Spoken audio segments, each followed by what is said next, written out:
Welcome back to my channel. নতুন আরেকটি ভিডিওতে আপনাদের সবাইকে আবারও স্বাগত জানাচ্ছি। আশা করছি মহান আল্লাহ তাআলার অশেষ রহমতে আপনারা সবাই ভালো আছেন। আমরাও আলহামদুলিল্লাহ মহান আল্লাহ তাআলার অশেষ রহমতে ভালো আছি। পবিত্র মাহে রমাদানের মোবারকবাদ জানিয়ে আজকের ভিডিওটি আমি শুরু করছি।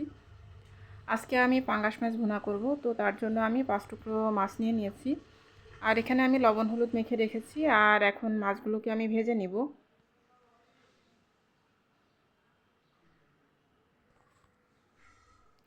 একটা বছর ঘুরে আবারও আমাদের মাঝে চলে এসেছে পবিত্র মাহে রমজান। শুধুমাত্র ভাগ্যবানরা এই রমজান মাসটা পেয়ে থাকেন। তো মহান আল্লাহ তাআলার দরবারে লাখো কোটি শুকরিয়া আদায় করি, শুকর আলহামদুলিল্লাহ যে মহান আল্লাহ তাআলা আমাদেরকে এই রমজান মাসটা দিয়েছেন। কত মানুষ আছে যারা রমজান মাস আসার আগেই দুনিয়া থেকে চলে গিয়েছেন। তো এখানে আমি মাছগুলোকে ভেজে নিচ্ছি। তো এক সাইডে ভাজা হয়ে গিয়েছে, আমি এখন উল্টে দিচ্ছি। আর যেদিন আমি এই মাছটা রান্না করি ওই দিন গ্যাসের অনেক সমস্যা ছিল। গ্যাস খুবই লো হিট ছিল, গ্যাসের প্রেশারটা অনেক কম ছিল। তো এই কারণে আমি অনেক সময় ধরে রান্নাটা করতে হয়েছিল। তো যাই হোক,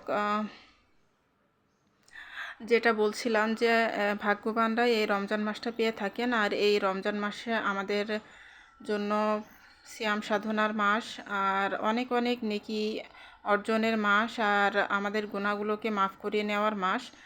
তো আমরা যেন মহান আল্লাহ তাআলার বেশি বেশি করে ইবাদত করতে পারি, আর বেশি বেশি নফল ইবাদত করতে পারি। ফরজ ইবাদতের পাশাপাশি যেন বেশি বেশি করে নফল ইবাদত করতে পারি।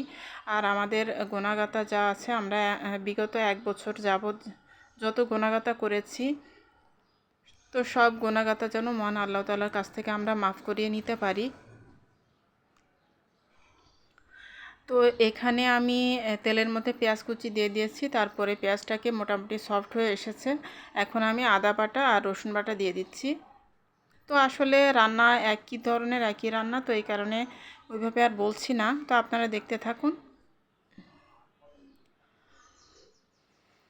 হাদিসে এসেছে যে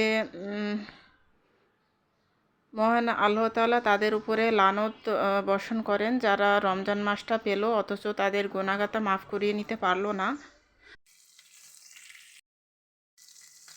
তো আমরা যেন মহান আল্লাহ তাআলার কাছ থেকে আমাদের গুনাহের জন্য ক্ষমা চেয়ে নিতে পারি, আর বেশি বেশি করে আমরা ইবাদত করতে পারি। আল্লাহ তাআলা আমাদেরকে যেন সেই তৌফিক দান করেন, আমিন। তো এখানে আমি মশলা যা যা দেওয়া সব কিছুই দিয়ে দিয়েছি। দিয়ে তারপরে এখন নাড়াচাড়া করে একটু সামান্য পানি দিয়ে দিচ্ছি। দিয়ে তারপরে মশলাটাকে খুব ভালোভাবে আমি কষিয়ে নেব। আর পাঙ্গাস মাছটা খেতে বেশ মজাই লাগে। আর আমাদের বাসায় আমার বাচ্চারা অনেক বেশি পছন্দ করে।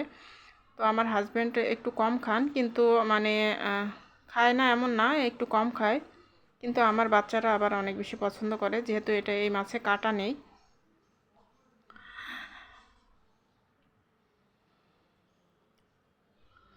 তো মোটামুটি আমি মশলাটাকে কষিয়ে নিয়ে তারপরে কিছু টমেটো কুচি দিয়ে দিলাম। টমেটো কুচি দিয়ে তারপরে আমি সব কিছু একসাথে আবারও ভালোভাবে কষিয়ে নেব। তো এ পর্যায়ে আমি কাঁচামরিচ ফালি দিয়ে দিচ্ছি। এটা দিয়ে আমি মশলাটা খুব ভালোভাবে কষাবো। কষিয়ে তারপরে ঝোলের পানিটা দিয়ে দেব। দিয়ে তারপরে মাছগুলো দিয়ে দিব। তো আমাদের একটা পরিচিত ভাবি কয়েকদিন গতকালকে মারা গিয়েছেন। তো আসলে ওনার জন্য অনেক বেশি খারাপ লাগছে।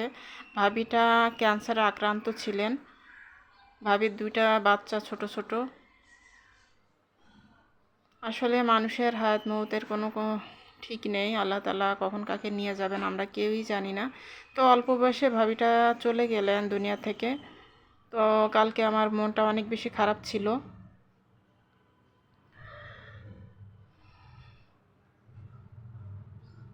তো আল্লাহ তাআলা আমাদেরকে যে একটা বছর পরে রমজান মাসটা দিয়েছেন, এটা আমাদের অনেক বড় সৌভাগ্যের একটা বিষয়। তো এখন আমি ঝোলের মধ্যে মাছগুলো দিয়ে দিচ্ছি। মাছগুলো দিয়ে তারপর নাড়াচাড়া করে ঢাকনা দিয়ে ঢেকে রেখে দিব। তো এভাবে আমার মাছ ভুনাটা হয়ে যাবে। পানিটা একদম শুকিয়ে যখন মাখা মাখা হয়ে যাবে তখন আমি নামিয়ে ফেলবো। খুবই সহজ আর খুবই সিম্পল রান্না বান্না।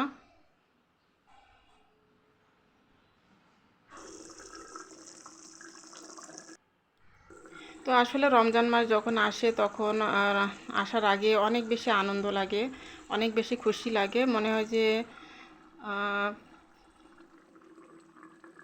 আর আমাদের বিশেষ করে চাঁদ চাঁদ দেখাটা আমাদের সব থেকে আনন্দের। আমি আমার আমার বাচ্চারা আমরা সবাই চাঁদ দেখতে যাই। তো আজকে হচ্ছে বুধবার। তো আজকে রাত্রে আমরা সাহারি খাবো। তো আজকে মাগরিবের পরে আমরা চাঁদ দেখতে যাব। তো কথা বলতে বলতে আমার রান্নাটা হয়ে গিয়েছে। নামানোর আগ দিয়ে আমি ধনিয়া পাতা দিয়ে দিয়েছিলাম, দিয়ে তারপরে আমি একটা সার্ভিং ডিশে সার্ভ করে নিয়েছি। তো তৈরি হয়ে গেল আমার মজাদার পাঙ্গাস মাছ ভুনা। কালারটা দেখে আপনারা হয়তো বুঝতে পারছেন, খেতেও অনেক মজা হয়েছিল, দারুণ মজাদার। খুবই সিম্পল রান্না কিন্তু খেতে দুর্দান্ত হয়। তো রেসিপিটি ভালো লাগলে কমেন্টের মাধ্যমে জানাতে পারেন, আর আমার ভিডিওতে একটা লাইক দিয়ে দিতে পারেন, আর আমার চ্যানেলে সাবস্ক্রাইব করে আমার চ্যানেলের একজন সদস্য হয়ে থাকতে পারেন। তো পবিত্র মাহে রমাদানুল মোবারকে আপনারা সবাই সুস্থভাবে রোজা পালন করুন 1 মাস, আর সবার জন্য অনেক অনেক দোয়া রইল। আমাদের জন্য আপনারা প্লিজ দোয়া করবেন। আর এখানে হচ্ছে আমার গাছের পেয়ারা বেড়েছিলাম, তো এটা অর্ধেকটা খাওয়া হয়েছে আর অর্ধেকটা রয়েছে, তো সেটা একটু আপনাদেরকে দেখিয়ে দিলাম। তো আজকের মতো এখান থেকেই বিদায়।